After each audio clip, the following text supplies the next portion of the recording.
नमस्कार दोस्तों, आप सभी का स्वागत है हमारे YouTube channel BCS basic physics में। आज के इस वीडियो में हम बात करेंगे कक्षा 12 का टॉपिक है प्रणालिका।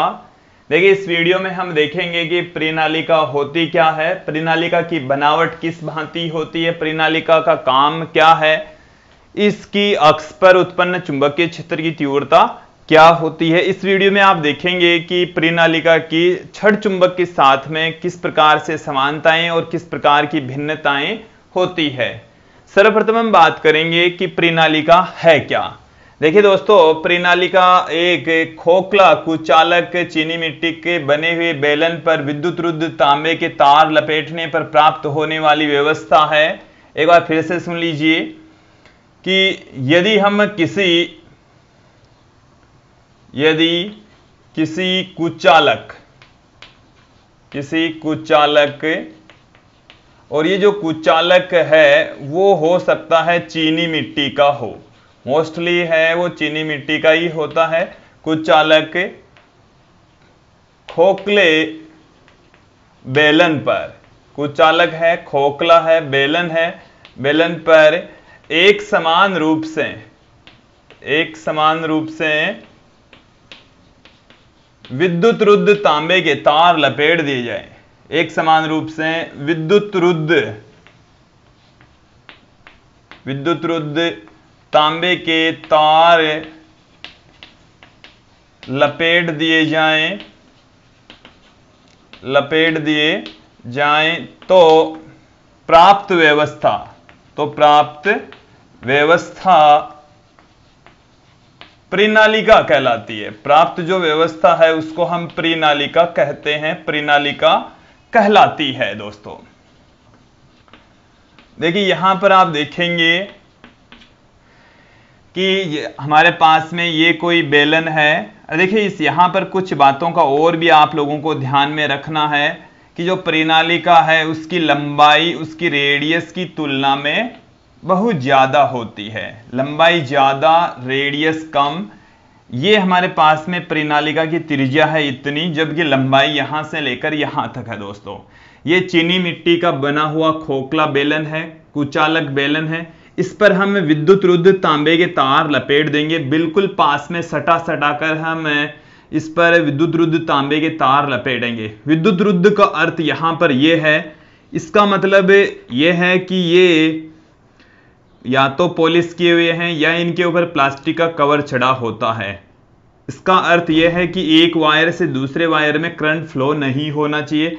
जैसे यहां पर इस तरीके से एक वायर इधर से घूमता हुआ इस तरीके से आएगा, ये इसके ऊपर लिपटा हुआ है इस तरीके से। दोस्तों, इस तरीके से खूब सारे वायर एक दूसरे से सटाकर लपेटे जाते हैं। हमने आप लोगों को समझाने के लिए इस तरीके से दिखाए हैं,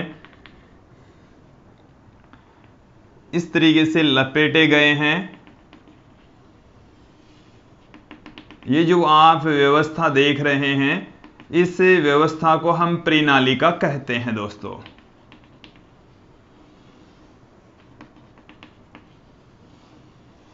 ये जो आप चित्र देख रहे हैं, ये जो चित्र है वो प्रणालिका को बता रहा है। इसमें से जब करंट फ्लो होगी तो इधर से होती हुई ये करंट नीचे जाएगी, इस तरीके से होते हुए सभी वायर्स में से।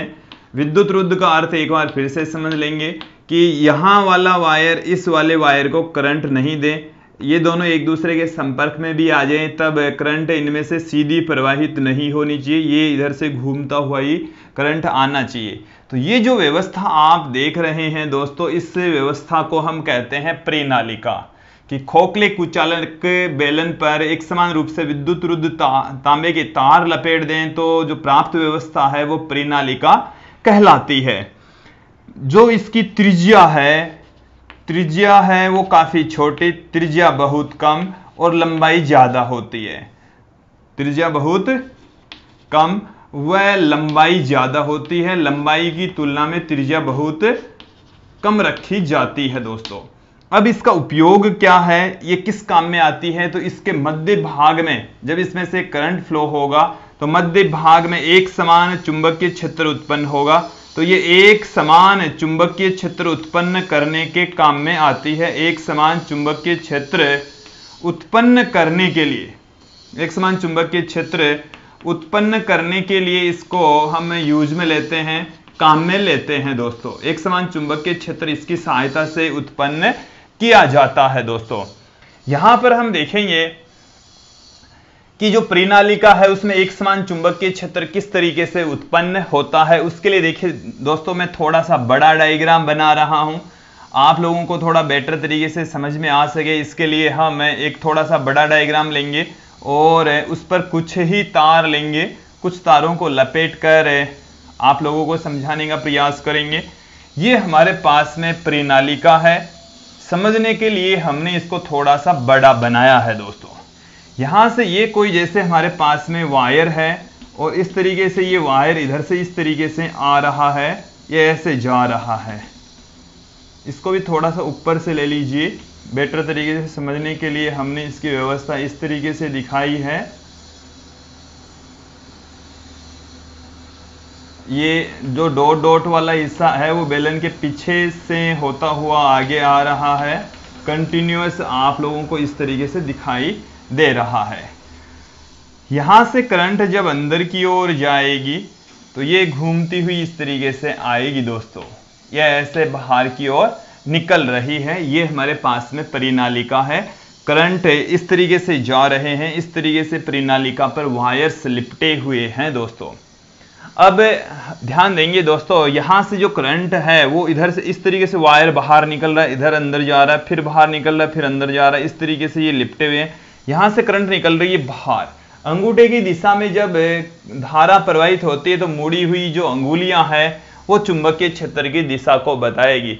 हमने दक्षिण हस्त अंगुष्ठ नियम की सहायता से पढ़ा है कि यदि दाहिने हाथ के अंगूठे को इस प्रकार रखें कि अंगूठा धारा की दिशा में, तो उसकी जो मुड़ी हुई अंगुलियां है वो चुंबकीय क्षेत्र की दिशा को रिप्रेजेंट करती है। तो यहां पर यदि अंगूठा बाहर की ओर है तो जो मुड़ी हुई अंगुलियां है, जो चुंबकीय क्षेत्र है वो इस तरीके से होगा, इस तरीके से मैग्नेटिक लाइंस बनेगी।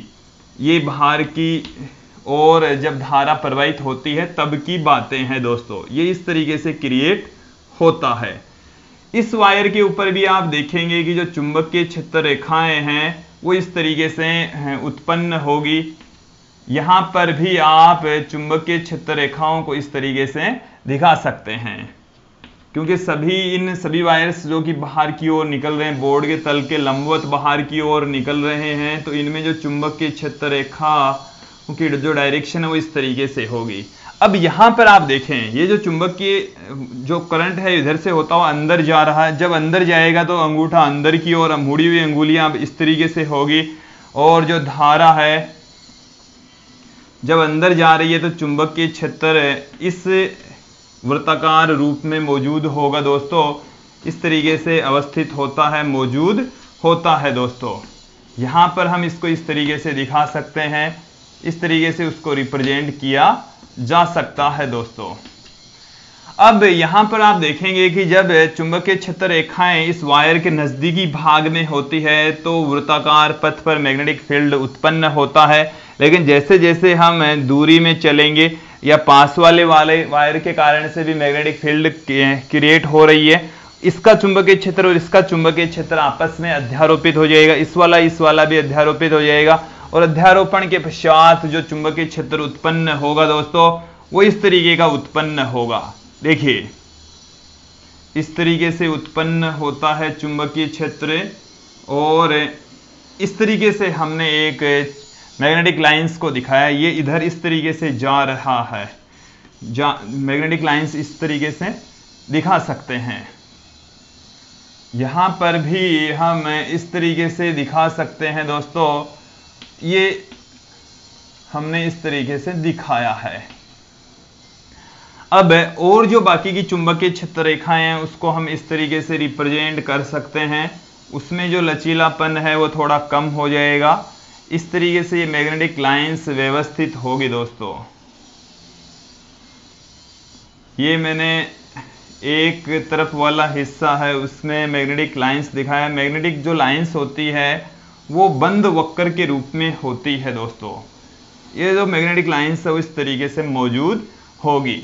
यहाँ पर ऊपर की ओर यदि चुंबकीय क्षेत्र रेखाएं दिखाएं तो हम इस तरीके से दिखा सकते हैं। ये जो चुंबकीय क्षेत्र रेखाएं हैं वो इस तरीके से मौजूद होगी, इस तरीके से उनको रिप्रेजेंट किया जा सकता है दोस्तों। जो चुंबक की क्षेत्र रेखाएं हैं उनको इस तरीके से दिखाया जा सकता है दोस्तों। तो ये जो मैग्नेटिक लाइंस है आप देखेंगे सबकी जो डायरेक्शन है वो एक ही तरफ होगी। ये हमारे पास में बेलन है, ये इधर से होता हुआ इस तरीके का बेलन है और इस बेलन के अंदर ये जो मैग्नेटिक लाइंस है वो सारी इधर जा रही है। देखिए दोस्तों यहां पर आप ध्यान रखेंगे कि जो चुंबकीय क्षेत्र रेखाएं होती है वो कभी भी एक दूसरे को प्रतिच्छेद नहीं करती है दोस्तों, एक दूसरे को नहीं काटती है।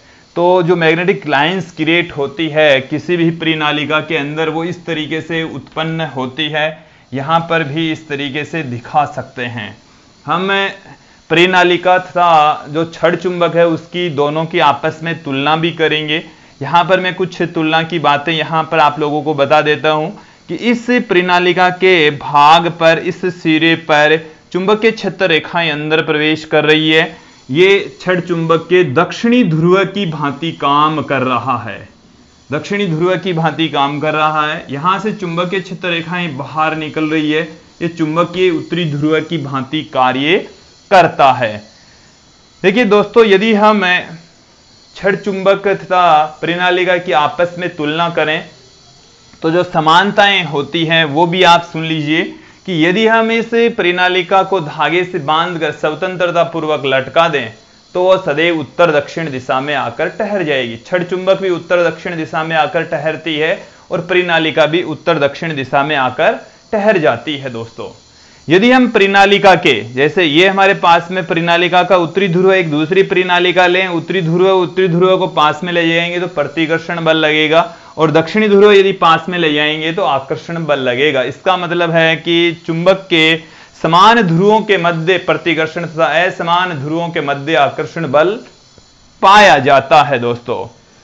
देखिए इसमें कुछ भिन्नताओं की यदि हम बात करें तो जो चुंबकीय क्षेत्र रेखाएं होती है परिनालिका के अंदर वो एकदम सीधी होती है। इस तरीके से आप लोगों को दिख रही होगी, बिल्कुल सीधी मैग्नेटिक लाइंस होती है, जबकि चुंबक के अंदर ये वक्राकार हो सकती है। ये इस तरीके से यदि चुंबक है तो इस तरीके से मौजूद होती है दोस्तों, ऐसे मौजूद होती है चुंबक के अंदर चुंबकीय क्षेत्र रेखाएं। जबकि यहां पर जो मैग्नेटिक लाइंस होती है वो एकदम समांतर होती है, एक समान चुंबकीय क्षेत्र उत्पन्न करने के काम में आती है। हम ये भी जानते हैं कि चुंबक के बाहर चुंबकीय क्षेत्र की तीव्रता होती है, बट परिनालिका के बाहर, अंदर तो जबरदस्त चुंबकीय क्षेत्र उत्पन्न किया जा सकता है बट बाहर जो चुंबकीय क्षेत्र होता है बहुत कम, न के बराबर होता है। चुंबक के बाहर चुंबकीय क्षेत्र होता है बट परिनालिका के बाहर का जो चुंबकीय क्षेत्र होता है नगण्य, शून्य लेकर हम चल सकते हैं। तो ये परिनालिका में पहले तो हमने दो समानताएं बताई, फिर हमने दो भिन्नताएं भी आप लोगों को बताई है।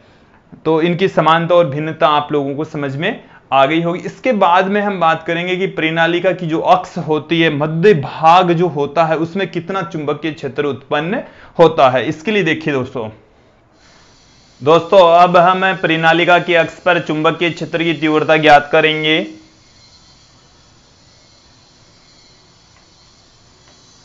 परिनालिका में ही हम देख रहे हैं परिनालिका की अक्ष पर चुंबकीय क्षेत्र की तीव्रता, अक्ष पर चुंबकीय क्षेत्र की तीव्रता, चुंबकीय क्षेत्र की तीव्रता कितनी है दोस्तों, ये हम अब यहां पर देखने वाले हैं। इसके लिए हम एक फिर से डायग्राम बना रहे हैं। ये हमारे पास में एक अनंत लंबाई की परिनालिका है। देखिए दोस्तों यहां पर आप अनंत लंबाई की परिनालिका भी लेकर चल सकते हैं। ये हमारे पास में बहुत लंबी परिनालिका है और अनंत लंबाई की भी लें तो आप इसको इधर डॉट डॉट करके दिखा सकते हैं, इधर भी आप इसको डॉट डॉट करके दिखा सकते हैं। इस पर वायर्स इस तरीके से लिपटे हुए हैं। ये मैंने कुछ वायर्स इसके ऊपर जो लिपटे हुए हैं उनको दिखाया है दोस्तों। इस तरीके से हम इनको रिप्रेजेंट कर सकते हैं। समांतर वायर हैं, विद्युत रुद्ध वायर हैं, एक दूसरे से सटे हुए हैं, सब में से समान दिशा में विद्युत धारा प्रवाहित हो रही है। इसकी अक्ष पर ये एक समान चुंबकीय क्षेत्र उत्पन्न करते हैं, जिसकी वैल्यू हमें ज्ञात करनी है दोस्तों। देखिए दो, हम इसके मध्य भाग में चुंबकीय क्षेत्र की तीव्रता ज्ञात करना चाहते हैं। इस वायर में से प्रवाहित होने वाली जो विद्युत धारा है वो भी हम कंसीडर कर लेते हैं कि कैपिटल आई है। परिनालिका से प्रवाहित धारा कितनी है दोस्तों? आई के इक्वल हम लेकर चल सकते हैं। परिनालिका से प्रवाहित धारा, परिनालिका से बहने वाली जो धारा है वो हमने ले ली है आई। देखिए दोस्तों, कुछ चीजें हम और लेकर चलेंगे।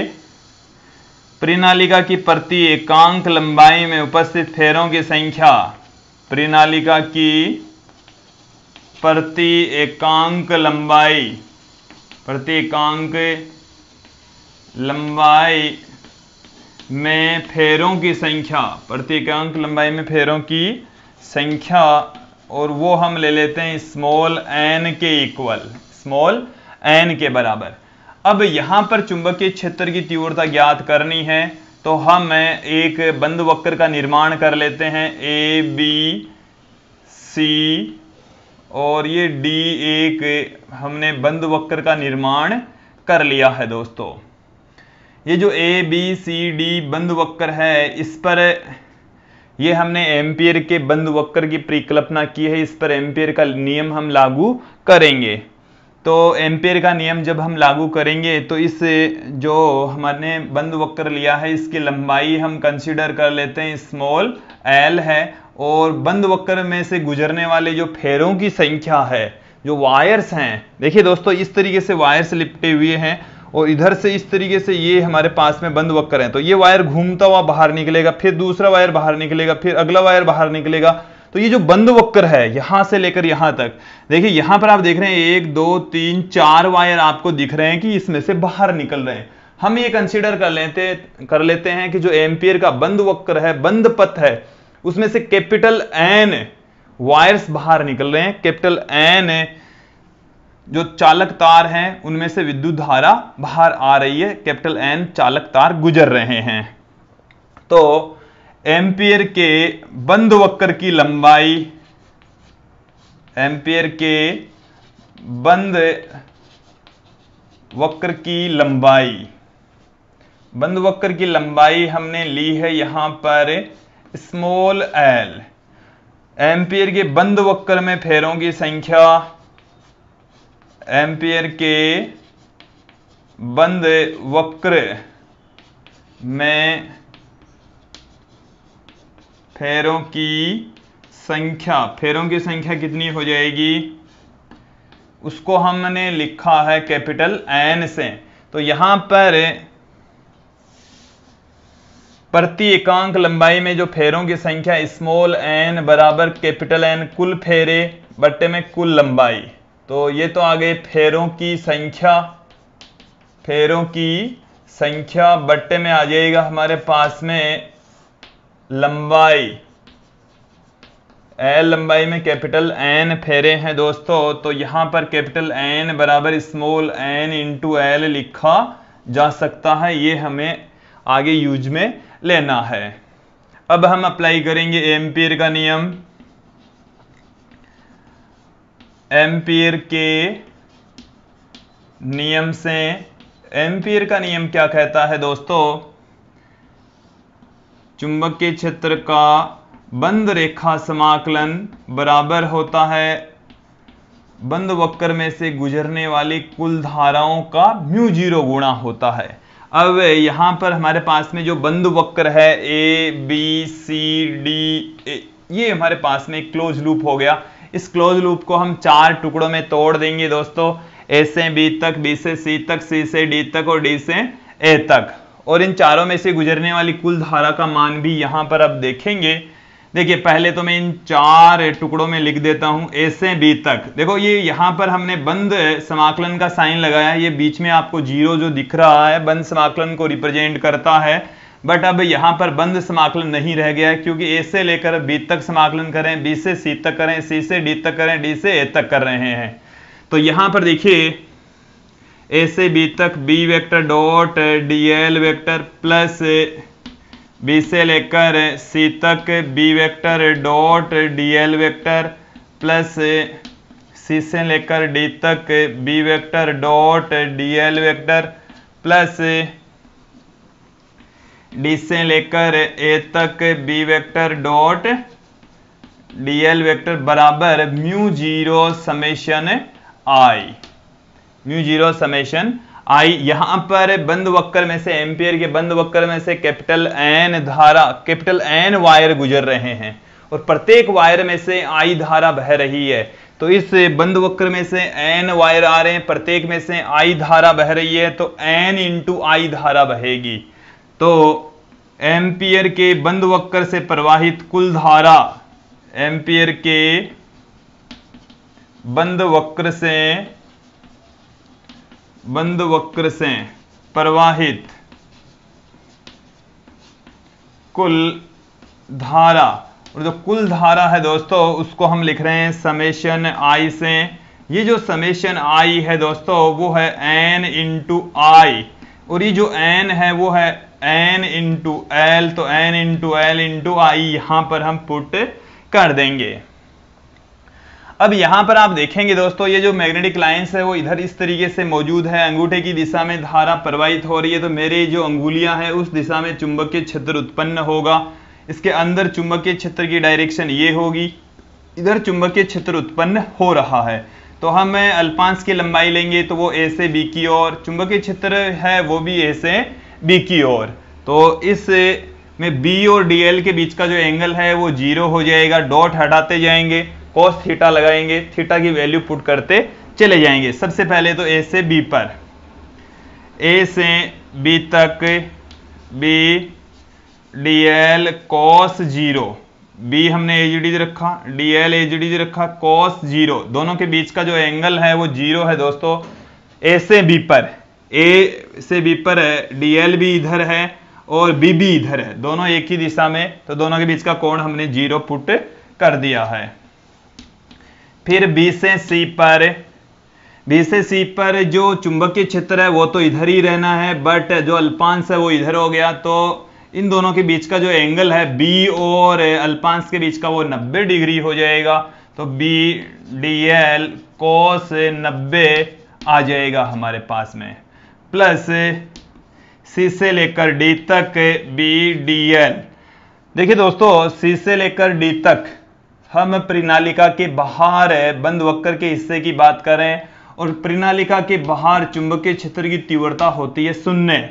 तो यहां पर B vector dot dl vector ही पुट कर देंगे, बट यहां पर बी की जो वैल्यू होगी दोस्तों 0 होगी। फिर डी से ए तक, डी से ए तक मतलब यहां से हम यहां तक की बात कर रहे हैं, और इस वाले हिस्से पर जो चुंबकीय क्षेत्र रेखाएं तथा जो अल्पांश है उसकी लंबाई के बीच का जो एंगल है वो फिर से 90 डिग्री प्राप्त होता है। तो बी डीएल cos 90 बराबर हमारे पास में आ जाएगा म्यू जीरो, म्यू जीरो तो पढ़ा ही है, एन इंटू एल इंटू आई आ जाएगा दोस्तों। अब यहां से हम इनकी वैल्यू पुट करेंगे, cos 0 का मान 1 हो गया, b इंटू डी एल, तो यहां पर चुंबकीय क्षेत्र एक समान रहता है पूरी प्रणालिका में, तो इसको हम ले लेंगे बाहर, तो b को बाहर ले लिया यहां से, b को जब बाहर ले लेंगे तो अंदर हमारे पास में रह गया है a से b तक dl, a से b तक dl रह गया। cos 0 का मान है विद्यार्थी 1 होता है, फिर प्लस में b से लेकर c तक cos 90 की वैल्यू 0 हो जाएगी, तो पूरा का पूरा ही 0 आ जाएगा। फिर यहाँ पर चुंबकीय क्षेत्र की तीव्रता ही 0 है, क्योंकि किसी भी प्रणालिका के बाहर जो चुंबकीय क्षेत्र की तीव्रता होती है वो 0 होती है। तत्पश्चात ये वाला जो इंटीग्रेशन है वो सारा का सारा 0 हो जाएगा, तो प्लस में 0 आ गया। फिर प्लस ए से लेकर डी तक भी cos 90 की वैल्यू फिर से 0 प्राप्त हो जाएगी, ये भी 0। फिर बराबर में mu zero N L I, mu zero N L I हमारे पास में आ गया। अब यहां पर देखिए दोस्तों, ये जो ए से बी तक हम अल्पांशों की लंबाई जोड़ रहे हैं, ए से बी तक का मतलब है यहां से लेकर यहां तक की लंबाई, और ये जो लंबाई है वो l के इक्वल है। तो इंटीग्रेशन a से लेकर b तक dl, इसका मान है स्मॉल l के बराबर।